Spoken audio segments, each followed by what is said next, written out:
అదిరిపాటు. కళింగరాజు కుమార్తె మైనావతి గొప్ప అందగత్తె. ఆ కారణం చేతనే ఆమెకు అహంకారం కూడా జాస్తిగా ఉండేది. ఆమెకు యుక్త వయసు కాగానే కళింగరాజు ఆమె వివాహం కోసం ప్రయత్నాలు చేశాడు. ఆమెకు ఈడో జోడో అయిన రాజకుమారుల పటాలను మంత్రులు తెప్పించారు. కానీ మైనావతి అందరినీ నిరాకరించింది. మంత్రులకు ప్రాణం విసిగిపోయింది. రాజుకు ప్రాణం విసిగిపోయింది. ఒక మంచి రోజు చూసి కళింగరాజు తన కుమార్తె స్వయంవరం నిశ్చయించి అన్ని దేశాలకు ఆహ్వానం పంపాడు.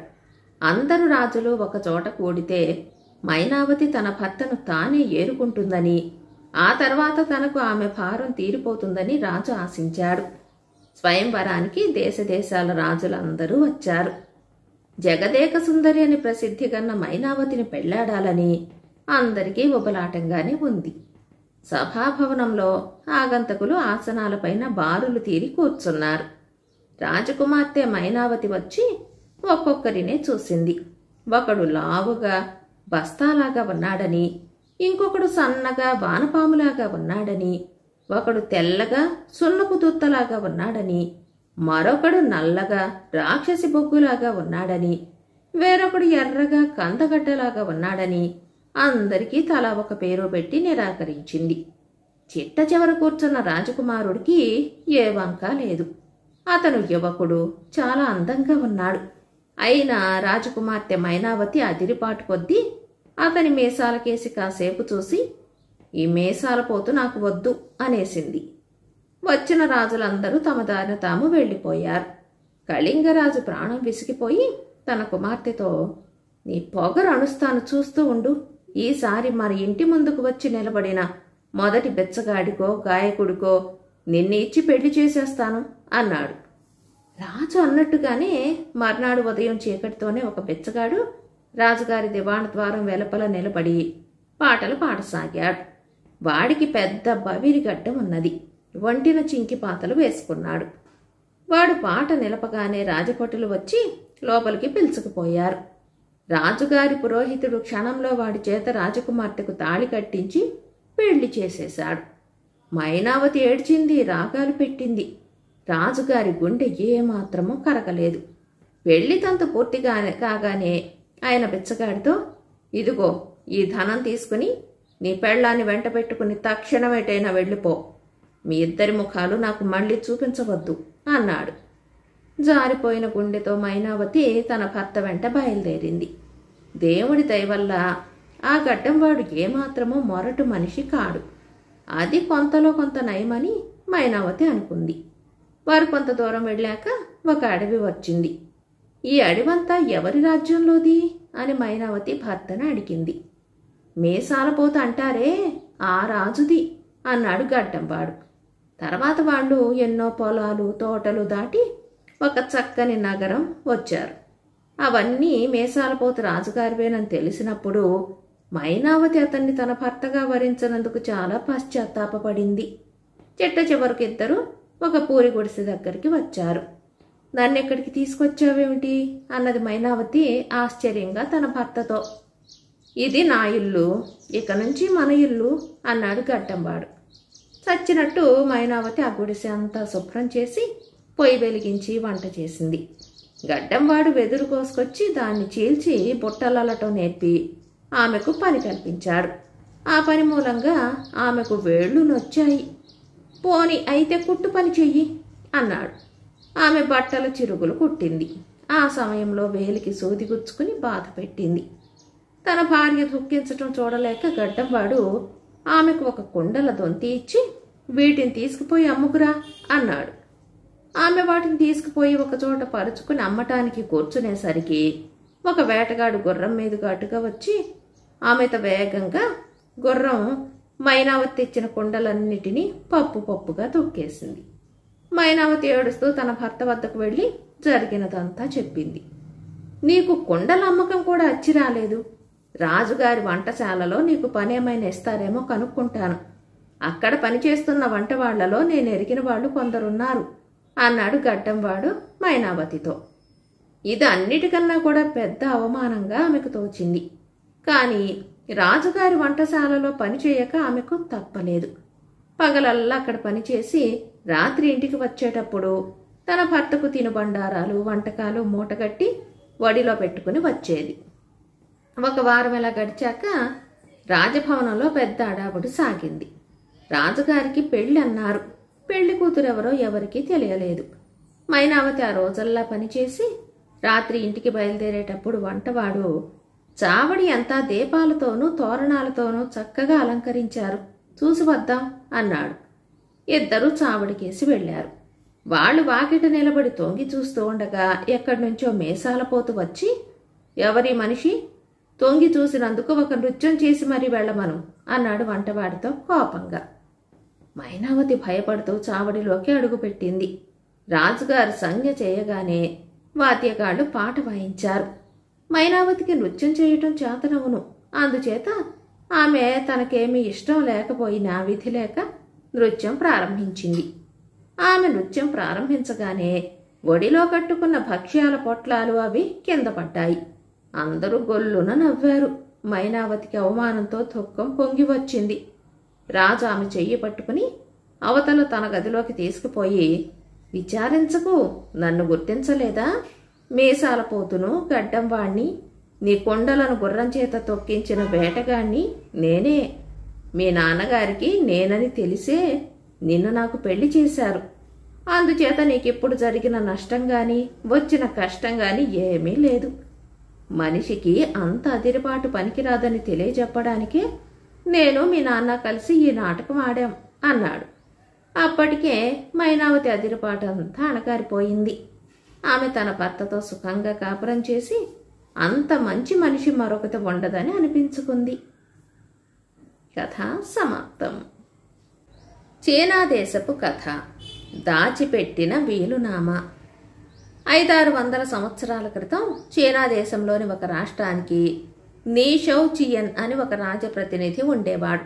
ఆయన బోరెడంత డబ్బు, ఇళ్ళు, పొలాలు సంపాదించాడు. ఆయనకు షాంచి అని ఒక్కడే కొడుకు. అతనికి పెళ్ళయ్యాక తల్లి చనిపోయింది.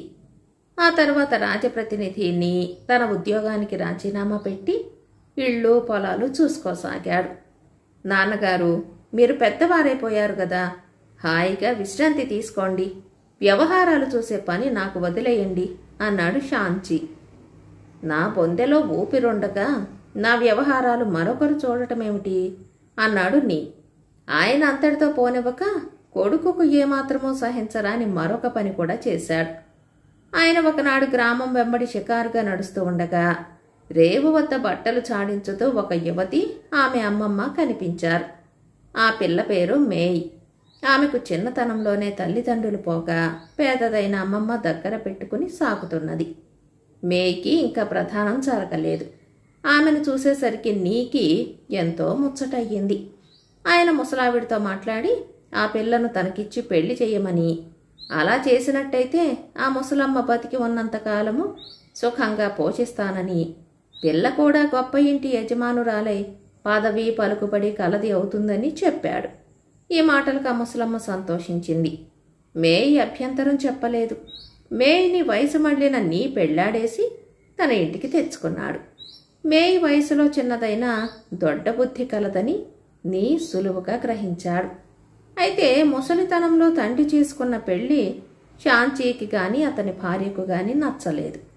మేయ్ వగలాడి అని, ముసలివాణ్ణి ఎలాగో బుట్టలో వేసిందని, ఆమె మూలంగా వంశగౌరవం కాస్త మంట కలిసిపోతుందని వాళ్ళు నానా మాటలు అనుకున్నారు. త్వరలోనే మేయ్ గర్భవతిగా ఉండి కాలక్రమాన ఒక మగబిడ్డను ప్రసవించింది. వాడికి తండ్రి షాన్షూ అని పేరు పెట్టుకున్నాడు. తనకు తమ్ముడు పుట్టాడని సంతోషించటానికి బదులుగా దుర్మార్గుడైన షాంచి మళ్లీ తన సవతి తల్లిపై అభాండాలు వేశాడు. ఆమె మంచిది కాదని, షాన్షూ నిజంగా తన తమ్ముడు కాడని అందరితోటి అనేశాడు. షాంచి పేలే కారుపోతలన్నీ తండ్రికి తెలియవస్తూనే ఉన్నాయి. కానీ ఆయన పైకేమీ అనలేదు. అంతా కడుపులో పెట్టుకుని ఊరుకున్నాడు. తన ఆస్తిని తమ్ముడితో పాటు పంచుకోవలసి వస్తుందన్న ఏడుపు మూలంగానూ, ఎప్పటికైనా ఏదో మష మీద ఆ పసివాడికి ద్రోహం చేసే ఉద్దేశంతోనూ షాంచి ఇలాంటి ప్రచారం చేస్తున్నాడని కూడా ఆయన గ్రహించాడు. షాన్షూకు 5 ఏళ్లు నిండగానే వాణ్ణి ఒక పంతులు దగ్గరికి పంపారు. ఆ పంతుల దగ్గరే శాంచి కొడుకు కూడా చదువుతున్నాడు. తన కొడుకుకు తమ్ముడికి ఎక్కడ సఖ్యత ఏర్పడిపోతుందోనని శాంచి తన కొడుకును ఆ బడి మాన్పించి మరొక పంతుల దగ్గర పెట్టాడు. ఇది చూసి నీ మండిపడి కొడుకును గట్టిగా మందలిద్దామని అనుకున్నాడు. కానీ దుర్మార్గుడితో మాట్లాడి ప్రయోజనం లేదని ఆ ఉద్దేశం మానుకున్నాడు. తర్వాత కొద్ది రోజులకే నీ పక్షవాతం వచ్చి పడిపోయాడు. వైద్యుడు వచ్చి చూసి, పక్షవాతానికి మందు లేదు, ఇలాగే కొంతకాలం మంచంలో తీసుకుని ఆ తర్వాత పోవలసిందే అన్నాడు. శాంచి తండ్రిని చూడటానికి వచ్చి ఆయన ఇక లేచి తిరిగే అవకాశం లేదని తెలుసుకుని తన అధికారం సాగించనారంభించాడు. అప్పుడే తాను ఇంటి యజమాని అయిపోయినట్టు అయిన దానికి కాని దానికి నౌకర్లను కొట్టసాగాడు. మేయ్, షాన్షూలు ముసలాడి మంచాన్ని అంటిపెట్టుకుని ధూకించసాగారు. నీ తన అవసాన కాలం ఆసన్నమైందని గ్రహించి ఒకనాడు తన పెద్ద కొడుకైన శాంచీని పిలిచి అతనికి ఒక పుస్తకం ఇచ్చాడు. ఆ పుస్తకంలో నీ తాలూకు ఆస్తి వివరాలు ఉన్నాయి. ఆయన తన పెద్ద కొడుకుతో, షాన్షూ 5 ఏళ్ల పసివాడు, కొంతకాలం వాడు ఎవరో ఒకరి పోషణలో ఉండాలి, వాడి తల్లి కూడా పొలాలు పుట్రాలు చూసుకోదగిన ఈడుగలది కాదు, అందుచేత ఆస్తిలో వాళ్ళకిప్పుడు నేను వాటా ఇవ్వటం లేదు, అంతా నీ పరమే చేస్తున్నాను. షాన్షూ పెద్దవాడయ్యాక వాడికి పెళ్లి చెయ్యి, వాడికి ఒక చిన్న ఇల్లు 10 ఎకరాల పొలము ఇయ్యి, లేకపోతే వాడు ఇంటికి తిండికి ఇబ్బంది పడగలడు. ఈ విషయాలన్నీ ఈ పుస్తకంలో రాసిపెట్టాను. మీరు విభాగాలు పడటానికి ఇది ఆధారంగా ఉంటుంది.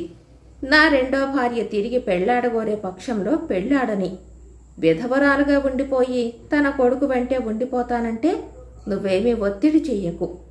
నేను పోయాక నేను చెప్పినట్టుగా చేస్తివా నా ఆత్మకు శాంతి ఉంటుంది అన్నాడు. నాన్నగారు, మీరేమీ విచారించకండి, అక్షరాల మీరు చెప్పినట్టే జరిపిస్తాను అంటూ శాంచి తండ్రి ఇచ్చిన పుస్తకం తీసుకుని పరమానందంతో వెళ్ళిపోయాడు. అతను వెళ్ళిపోయాక మేయి తన భర్తతో, వీడు మాత్రం మీ కొడుకు కాదా, అంతా మీ పెద్దవాడి చేతిలో పెట్టి వాడికేమీ లేకుండా చేశారేమిటి, మేమెలా బతకాలి అన్నది కంట నీరు పెట్టుకుంటూ. నీకు తెలియదు, శాంచీని నమ్మటానికి లేదు. ఇప్పుడు నేను ఆస్తిని ఇద్దరికీ సమంగా పంచానంటే వాడు చిన్నవాడి ప్రాణాలు తీసేయగలడు. అంతా వాడి మొహానే కొడితే వాడికి అసూయ పుట్టదు. నువ్వు కూడా చిన్నదానివే గనుక పిల్లవాడి పోషణ భారం శాంచీపై పెట్టాను. నేను పోయాక నువ్వు ఇక్కడే ఉండి కష్టాలు పడకు, తగిన భర్తను చూసి మళ్ళీ పెళ్లి చేసుకుని యావజ్జీవం సుఖంగా ఉండు అన్నాడు. మాది కూడా పరువుగల వంశమే, నేను మళ్ళీ పెళ్లి చేసుకుని నా కొడుకు దూరం అవుతానా, కష్టమో సుఖమో పిల్లవాడి వెంటే ఉంటాను అన్నది మేయ్. ఆమె అభిప్రాయం మార్చుకోదని రూఢి చేసుకుని నీ ఆమెతో, అలా ఏ పక్షంలో నీకు నీ కొడుకు ఏ లోటు లేకుండా చేస్తాను అంటూ తన తలగడ కింద నుంచి ఒక చుట్ట పైకి తీసి ఆమె చేతికిచ్చాడు. ఇదేమిటి అని అడిగింది మేయ్. ఇది నా చిత్తరువు, ఇందులో ఒక రహస్యమున్నది, ఎవరికీ చూపకుండా దీన్ని నీ వద్ద దాచుకో. నీ కొడుకు పెరిగి పెద్దవాడయ్యాక వాడికి శాంచి సహాయం చెయ్య నిరాకరించినట్టయితే ఈ ప్రాంతాలకు తెలివిగలవాడు న్యాయబుద్ధి కలవాడు అయిన న్యాయాధికారి వచ్చినప్పుడు ఆయనకి చిత్తరువు చూపి ఫిర్యాదు చెయ్యి. ఈ బొమ్మను శ్రద్ధగా చూసినాక ఆయన నీకు నీ కొడుకు సుఖంగా జరిగిపోయేలాగా తీర్పు చెబుతాడు అన్నాడు. నీ తర్వాత కొద్ది రోజులకు చనిపోయాడు. తండ్రి చావగానే శాంచి తాళపు చెవులన్నీ స్వాధీనం చేసుకున్నాడు. ముసలివాడి అంత్యక్రియలు పూర్తయ్యాక ఇల్లు మరమ్మత్తు చేసే మిష మీద తన సవతి తల్లిని సవతి తమ్ముణ్ణి వాళ్ళ గదుల్లో నుంచి కదిలించి దొడ్లో ఉండే 3 గదుల కుటీరంలో వారికి నివాసం ఏర్పాటు చేశాడు. వాళ్లకు చాకరీ చేయడానికి ఒక చిన్న పిల్లను మాత్రమే ఇచ్చాడు. రోజు వారికి కావలసిన బియ్యం మటుకు పంపేవాడు, కూరనార పంపేవాడు కాడు. కూరలకు ఇతర ఇంటి ఖర్చులకు అవసరమైన డబ్బు మేయి కుట్టు పని చేసి సంపాదించేది. శాంచి తన మనుషుల్లో ఒకరిని సవతి తల్లి వద్దకు పంపి ఆమె మళ్లీ తిరిగి పెళ్లాడితే బాగుంటుందని చెప్పించాడు. మనవులు కుదిర్చే వాళ్లను కూడా ఆమె వద్దకు పంపించాడు. తాను చచ్చినా తిరిగి పెళ్లాడనని మేయి అందరితోనూ చెప్పేసింది. ఆ తర్వాత శాంచి ఆమెను గురించి ఆమె కొడుకును గురించి పట్టించుకోవటం మానేశాడు. 7 దొర్లిపోయాయి. శాన్షు 14 ఏళ్ల వాడయ్యాడు. ఒకనాడు వాడు తన తల్లితో, అమ్మా, నాకు సిల్క్ బట్టలు కుట్టించు అన్నాడు. డబ్బు లేదన్నది తల్లి. మా తాన్న రాజప్రతినిధి, ఉన్నది ఇద్దరమే కొడుకులం. అన్నకు అంత డబ్బుంటే నాకు కొత్త బట్టలకు డబ్బెందుకు లేకపోవాలి? నీ దగ్గర లేకపోతే అన్నను అడుగుతాను అన్నాడు. తల్లి అలా చెయ్యవద్దని ఎంతో చెప్పింది. అందుకని వాడు తల్లికి తెలియకుండా అన్న వద్దకు వెళ్ళి, నాన్న చాలా గొప్పవాడు, నేను వేసుకునే బట్టలు చూసి అందరూ నవ్వుతున్నారు. అన్నా, నాకు కొంత సిల్క్ ఇప్పించు, కొత్త బట్టలు కుట్టించుకుంటాను అన్నాడు. కొత్త బట్టలు కావాలంటే మీ అమ్మని అడుగు అన్నాడు షాన్చి.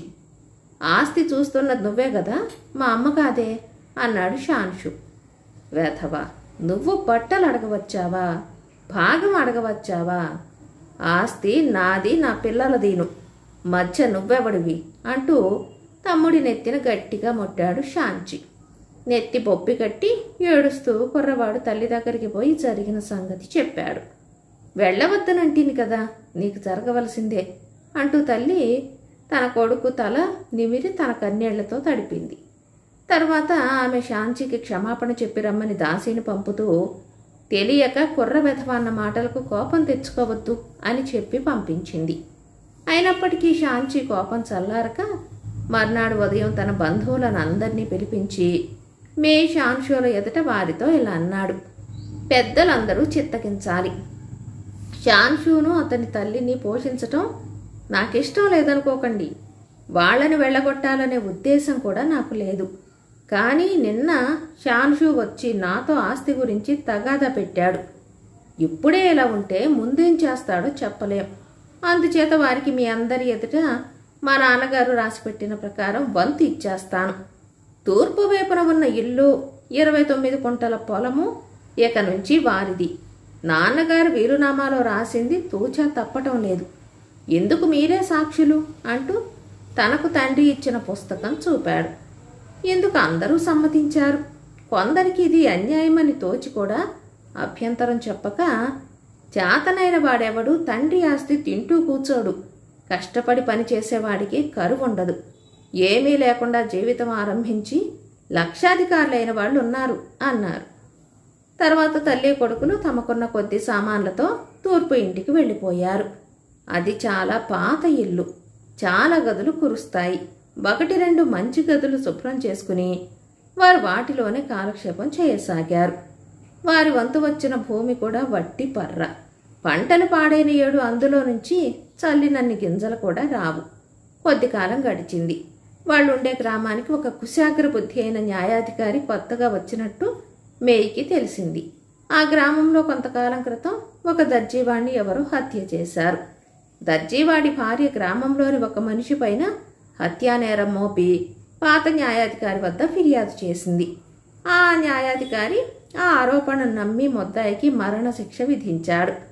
ఇంతలో కొత్త న్యాయాధికారి వచ్చి అసలు హంతకుణ్ణి యుక్తిగా కనిపెట్టి నిర్దోషి అయిన ముద్దాయిని విడిచిపెట్టాడు. ఆయనను అందరూ మెచ్చుకున్నారు. అలాంటి వాడి ద్వారానే తనకు తన కొడుకు న్యాయం జరగాలనుకుని తన భర్త చిత్తరువు తీసుకుని వెళ్ళి న్యాయాధికారికి ఇస్తూ, షాన్చి నా భర్త ఆస్తి అంతా స్వాధీనపరుచుకుని నా కొడుకు సగభాగం ఇవ్వటం లేదు. తమరు న్యాయం జరిపించాలి. పోయేటప్పుడు నా భర్త ఈ చిత్తరువును నాకిచ్చి తన అసలు వీలునామా రహస్యం ఎందులో ఉందని తెలివైన న్యాయాధికారి ఆ రహస్యం తెలుసుకోవచ్చునని అన్నారు అన్నది. న్యాయాధికారి ఆమెను పంపేసి చిత్తరువు కేసి చాలాసేపు చూశాడు. కానీ ఆయనకేమీ బోధపడలేదు. చివరికి ఆయన గుడ్డ పంటించి ఉన్న బొమ్మను ఊడదీయక బొమ్మ చాటున ఒక కాగితంలో ఇలా రాసి ఉంది: నేను వృద్ధుణ్ణి. నా రెండవ కొడుకు షాన్షు పసివాడు. నా పెద్ద కొడుకు షాన్చి దుర్మార్గుడు. వాడు తమ్ముడికి ద్రోహం చెయ్యవచ్చు. నా పొలాలు 2 భవంతులు షాన్చీకి ఇచ్చివేస్తున్నాను.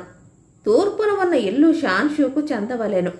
ఈ ఇల్లు పాతదైనప్పటికీ దీని యొక్క తూర్పు గోడ కింద 5 జాడీలలో 20 మణుగుల బరువుగల వెండి, పడమటి గోడ కింద అలాగే 5 జాడీలలో 20 మణుగుల వెండి, 6వ జాడీలో 4 మణుగుల బంగారము ఉన్నది.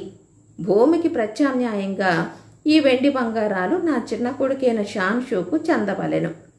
దీనిపైన ముసలివాడి సంతకము, తేదీ ఉన్నాయి. మర్నాడు న్యాయాధికారి శాంచీని పిలిపించాడు. ఆయన అతడితో, మీ పైన మీ సవతి తల్లి ఫిర్యాదు తెచ్చింది. నీవు మీ సవతి తమ్ముడికి సక్రమంగా నీ తండ్రి ఆస్తిలో భాగం పంచలేదట, ఆ సంగతి నిజమేనా అన్నాడు. ప్రభువులు చిత్తగించాలి. నా వద్ద మా తండ్రి గారి వీలునామా ఉంది. అందులో ఆయన నా తమ్ముడికి ఏమేమి ఇవ్వమని రాశారో అదంతా ఇచ్చేశాను. ఆ వీలునామాను తమరు కూడా చిత్తగించవచ్చు అన్నాడు శాంచి. సరే, రేపు ఉదయం నేను మీ ఇంటికి వచ్చి మీ తండ్రి గారి వీలునామా స్వయంగా చూశాక తీర్పిస్తాను అన్నాడు న్యాయాధికారి. ఆయన శాంచీని పంపేసి మర్నాడు ఉదయం శాంచి ఇంటి వద్ద కొడుకుతో సహా హాజరు కావలసిందని మేయికి వర్తమానం పంపాడు. శాంచి మర్నాడు ఉదయం తన ఇంటి చావడి చక్కగా అలంకరించి న్యాయాధికారి కూర్చోవటానికి ఒక కుర్చీ మీద పురితోలు పరిపించి తన బంధువులనందరినీ పెందలాడే రమ్మని కబురు పెట్టాడు. వారంతా వచ్చారు. త్వరలోనే మేనా కుర్చీ ఎక్కి భటులను వెంట పెట్టుకుని న్యాయాధికారి వచ్చాడు. బోయేలు మేనా కుర్చీని వాకిలి దగ్గరగా దించారు. న్యాయాధికారి వాకిలి దాకా వచ్చి ఎవరో కనిపించినట్టుగా వంగి మర్యాద చేసి లోపలికి దారి చూపుతూ దయచెయ్యండి అన్నాడు. ఆ తర్వాత ఆయన ఎవరినో వెంట పెట్టుకుని వచ్చేవాడిలాగా మాట్లాడుతూ లోపలికి వచ్చి ఆ కనపడని వ్యక్తికి పులితోలు కుర్చీ చూపించి ఆ ఆసనం అలంకరించండి అంటూ తాను మరొక కుర్చీలో కూర్చున్నాడు. ఆయన ఇంకా ఎవరితోనో మాట్లాడుతున్నట్టుగా, మీ భార్య గారు నా వద్ద ఫిర్యాదు తెచ్చింది, ఆ విషయం ఎలా పరిష్కరించమని తమ సలహా? అలాగా, మీ పెద్దబ్బాయి ప్రవర్తన ఏమీ బాగాలేదే. మీ చిన్న కుమారుడికి ఏమిద్దామనుకున్నారు? తూర్పు ఇల్లా? మరి అతను బతికే ఉపాయం? అలా చెప్పండి, చిత్తం, అలాగే చేస్తాను. అదంతా మీ చిన్నవాడికేనా? మీరు చెప్పినదంతా నేను అమలు జరిపిస్తానులేండి అన్నాడు. న్యాయాధికారి ఏదో దయ్యంతో మాట్లాడుతున్నాడు అనుకుని అక్కడ చేరిన వారంతా కంగారు పడ్డారు. వారు ఆయనను పలకరించటానికే భయపడ్డారు. చివరికి ఆయన లేచి నిలబడి వంగి, సరే, నాకు సెలవిప్పిస్తారా అని మళ్లీ నిటారుగా నిలబడి ఆశ్చర్యంతో చుట్టూ కలే చూశాడు.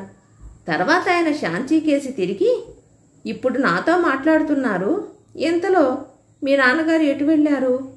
మా సంభాషణ నువ్వు విన్నావుగా అన్నాడు. నేను వినలేదు, అంత ఆశ్చర్యంగా ఉంది అన్నాడు శాంచి.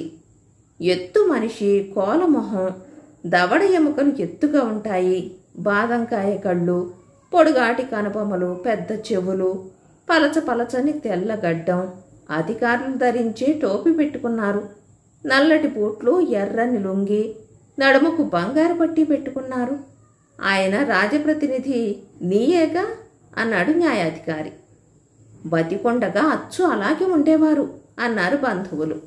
న్యాయాధికారి వర్ణించింది చిత్తరువ ఆధారంతో, కానీ ఆ సంగతి ఎవరికీ తెలియదు. చచ్చిపోయిన మనిషి కనిపించాడని అనుకున్నారు. మీకు 2 ఇళ్ళు, తూర్పున మరొక ఇల్లు ఉందటగా, ఆ ఇంటి దగ్గరికి పోదాం, అక్కడ మిగిలిన విషయాలు చెబుతాను అన్నాడు న్యాయాధికారి. శాంచి ఆయనను వెంట పెట్టుకుని తూర్పు ఇంటికి వెళ్ళాడు. ఈ ఇల్లు మీ తమ్ముడికి ఇవ్వటం సమ్మతమేనా అని న్యాయాధికారి అడిగాడు. శాంచి చిత్తం చిత్తం అన్నాడు. న్యాయాధికారి ఆ ఇంటి మధ్య గదిలో కూర్చుని పుస్తకం తిరగవేసి, ఇందులో అంతా స్పష్టంగానే ఉన్నది, షాన్షూకు ఇంతకంటే మరేమీ రాదు అన్నాడు. మేయ్ దుఃఖంతో కుమిలిపోయి తన కొడుకు న్యాయం జరగదని అనుకుంది. అయితే ఈ ఇంట్లో 40 మణుగుల వెండి, 4 మణుగుల బంగారము పాతిపెట్టి ఉన్నట్టు మీ నాన్నగారు ఇంతకు ముందే నాతో చెప్పారు. అది కూడా షాన్షూకే చెందుతుంది అన్నాడు న్యాయాధికారి. ఈ మాటను శాంచి నమ్మలేదు. అతను ఎన్ని మణుగులున్నా అది షాన్షూ సొత్తే, నేను అభ్యంతరం పెట్టను అన్నాడు. పెడితే నేను ఊరుకుంటానా ఏమిటి అంటూ న్యాయాధికారి తూర్పు గోడ కింద తవ్వించాడు. 5 జాడీల నిండా వెండి బయటపడింది.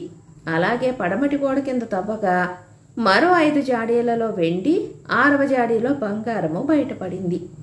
న్యాయాధికారి ఆ వెండి బంగారాలను షాన్షూ పరం చేశాడు. తన తమ్ముడితో తండ్రి ఆస్తి సవ్యంగా పంచుకున్నట్టయితే ఆ వెండి బంగారాలలో తనకు కూడా సగం వాటా వచ్చేది కదా అని శాంచి కుమిలిపోయాడు. కథ సమాప్తం. బేతాళ కథ. పశ్చాత్తాప పడనివాడు. విసుగు చెందని విక్రమార్కుడు తిరిగి చెట్టు వద్దకు వెళ్ళి శవాన్ని దించి భుజాన వేసుకుని ఎప్పటిలాగే శ్మశానంకేసి మౌనంగా నడవసాగాడు.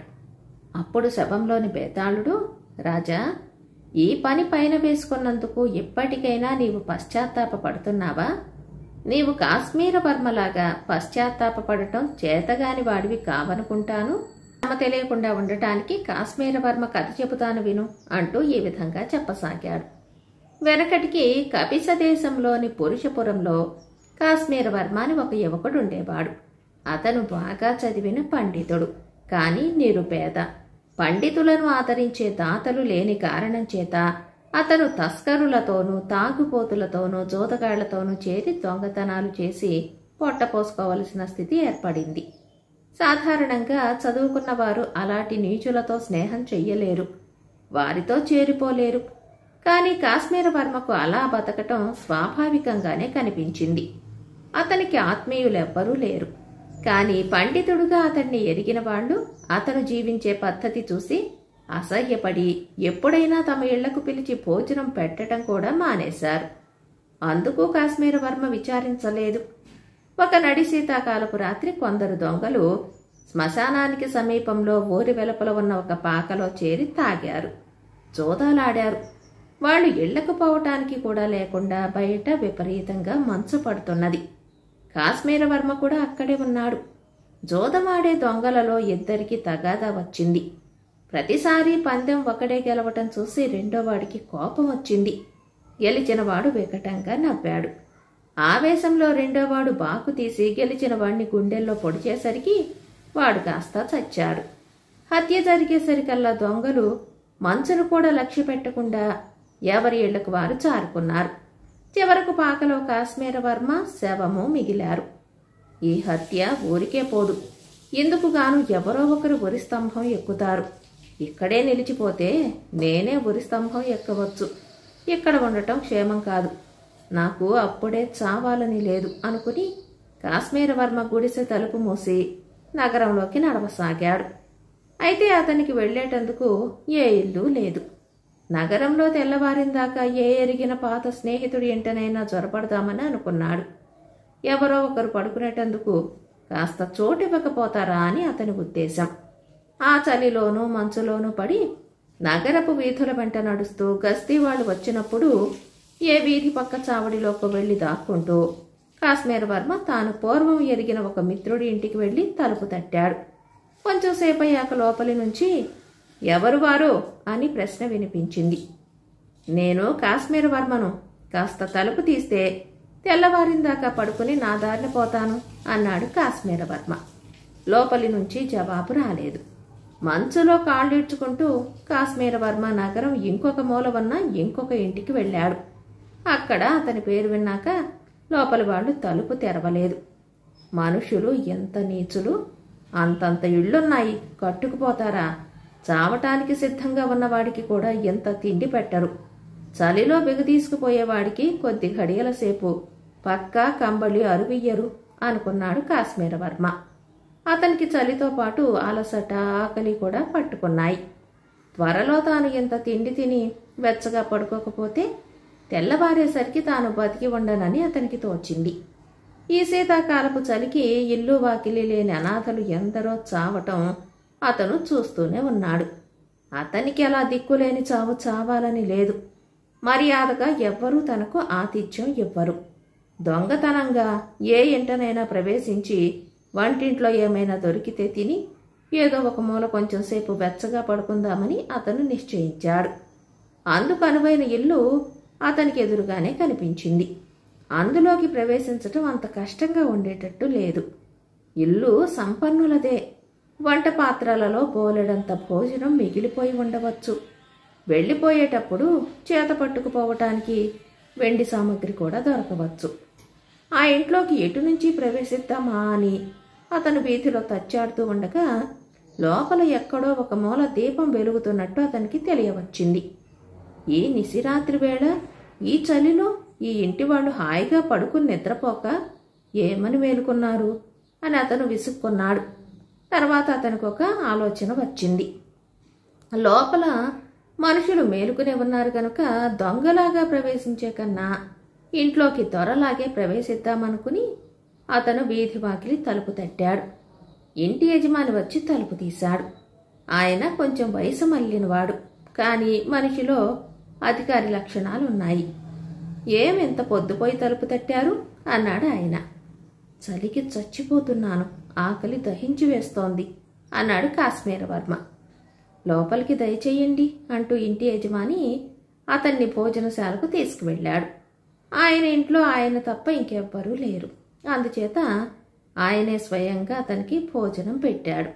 అక్కడ అలమారుల్లో బంగారు చెంబులు, పళ్ళాలు ఎన్నో ఉన్నాయి. అందులో ఏ ఒకటి కాజేసినా కాశ్మీరవర్మ దారిద్ర్యం తీరిపోతుంది. కాశ్మీరవర్మ భోజనం చేస్తూ ఉండగా ఇంటి యజమాని, బాబూ, నీ బట్టల మీద రక్తం మరక ఉన్నది అన్నాడు. నాది కాదు, నా పని కాదు. దొంగల మధ్య తగాదా వచ్చి ప్రమాదవశాత్తు హత్య జరిగింది. ఆ శవాన్ని తలుచుకుంటేనే కంపరంగా ఉంది అన్నాడు కాశ్మీరవర్మ. నేను చాలా శవాలను చూశాను, అనేక యుద్ధాలలో పోరాడాను. నా పేరు జగవీరవర్మ, వినే ఉంటావు అన్నాడు ఇంటి యజమాని. తర్వాత జగవీరవర్మ కాశ్మీరవర్మ పేరు, అతని స్థితిగతులు అడిగాడు. నా పేరు కాశ్మీరవర్మ అంటారు. వ్యాకరణ తర్కశాస్త్రాలు చదివాను. దొంగతనాలు చేసి జీవిస్తాను అన్నాడు కాశ్మీరవర్మ. అంత గొప్ప చదువు చదువుకున్నవాడివి దొంగ వృత్తిలోకి దిగావా అని జగవీరవర్మ అడిగాడు. తప్పేమున్నది, మీ యోధులు కొల్లగొట్టరా అన్నాడు కాశ్మీరవర్మ. యోధులకు దొంగలకు సాపత్యమేమిటి? యోధుడు ప్రాణం ఒడ్డి యుద్ధభూమిలో పోరాడతాడు, ప్రతిష్ట కోసం ప్రాణాలు అర్పిస్తాడు. దొంగ అలా కాదు, వాడు స్వార్థం కొద్దీ దొంగతనం చేస్తాడు అన్నాడు జగవీరవర్మ. దొంగలకు కూడా ప్రాణాపాయం ఉన్నది.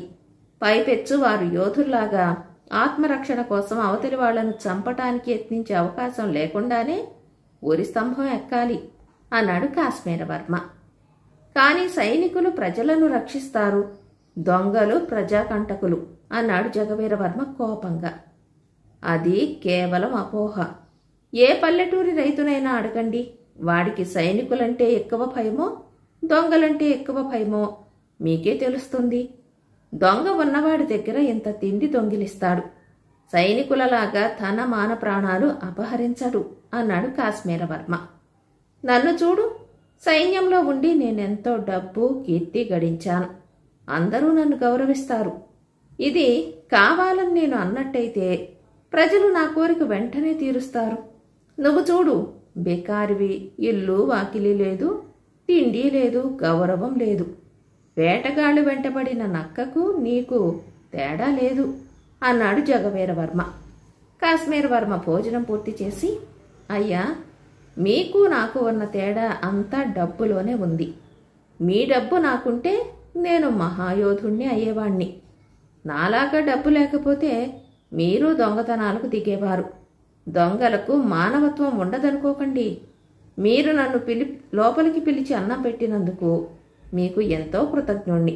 నేను దుర్మార్గానికి దిగదలిస్తే మీ గొంతు సులువుగా పిసికేసి ఈ బంగారమంతా పట్టుకుపోగలను. మీరు వయసు మళ్ళినవారు, ఒంటరిగా ఉన్నారు. నేను యువకుణ్ణి, బలాఢ్యుణ్ణి. అయినా నేను మిమ్మల్ని ఏమీ చేయటం లేదు అన్నాడు.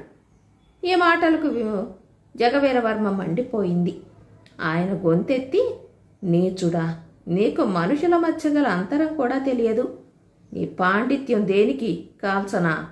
నిన్నసలు లోపలికి రానివ్వడమే పొరపాటయింది. ఇక ఈ ఇంట్లో ఒక్క క్షణం కూడా ఉండకు, వెళ్ళిపో అన్నాడు. అప్పుడప్పుడే తూర్పు తెల్లవారుతున్న లక్షణాలు కనిపిస్తున్నాయి. కాశ్మీరవర్మ లేచి నిలబడి, అయ్యా, మీకు కీర్తి వచ్చిందేమో గాని మతిపోయినట్టు కనిపిస్తోంది అంటూ బయటికి వెళ్ళిపోయాడు. బేతాళుడి కథ చెప్పి, రాజా, కాశ్మీరవర్మ వృత్తి చేత దొంగ. పరువు గలవాళ్ళెవ్వరూ అతను తలుపు తడితే పలకరు. అతని స్నేహితులు దొంగలు, జూదరులును. అతనికి తలదాచుకునే ఇల్లు లేదు, నా అనేవాడు లేడు, ఆకలి వేస్తే తిండి కూడా లేదు. అలాంటప్పుడు అతనికి రాజసం దేనికి? మంచి అవకాశం దొరికినప్పుడైనా అతను దేనికి పశ్చాత్తాపపడడు? తనకన్నా ఎంతో పేరు ప్రఖ్యాతులు గల వాళ్లను దేనికి గౌరవించడు? దీనికి సమాధానం తెలిసి కూడా చెప్పకపోయావో నీ తల పగిలిపోతుంది అన్నాడు. చావటం ఇష్టం లేని వాడికి బతకటం కన్నా ఉత్తమ ధర్మం లేదు. బతకటం కోసం తనకు అందుబాటులో ఉండే జీవిత విధానాన్ని కాశ్మీర వర్మ అవలంబించాడు. అందుచేత అతను దాన్ని చూసి సిగ్గుపడడు. మర్యాదగా బతికే అవకాశం ఉండి కూడా అమర్యాదగా బతికేవాడే పశ్చాత్తాపపడతాడు. అతనికి జగవీరవర్మ మీద గౌరవం లేని మాట నిజమే. దానికి కారణం యుద్ధాలు చేసేవాళ్లంటే కాశ్మీరవర్మకు ఏమీ గౌరవం లేదు. జగవీరవర్మకు దొంగలంటే ఎంత అసహ్యమో కాశ్మీరవర్మకు సైనికులన్నా వాళ్ళు చేసే యుద్ధాలన్నా అంత అసహ్యం. అందులో వారిద్దరూ ఒకరికొకరు తీసిపోరు. అందుకనే కాశ్మీరవర్మ జగవీరవర్మకు కృతజ్ఞత చూపాడే కాని గౌరవం చూపలేకపోయాడు అని విక్రమార్కుడు చెప్పాడు. రాజుకి ఈ విధంగా మౌనభంగం కలగగానే బేతాళుడు శవంతో సహా మాయమై తిరిగి చెట్టెక్కాడు. కథ కంచికి మనమింటికి.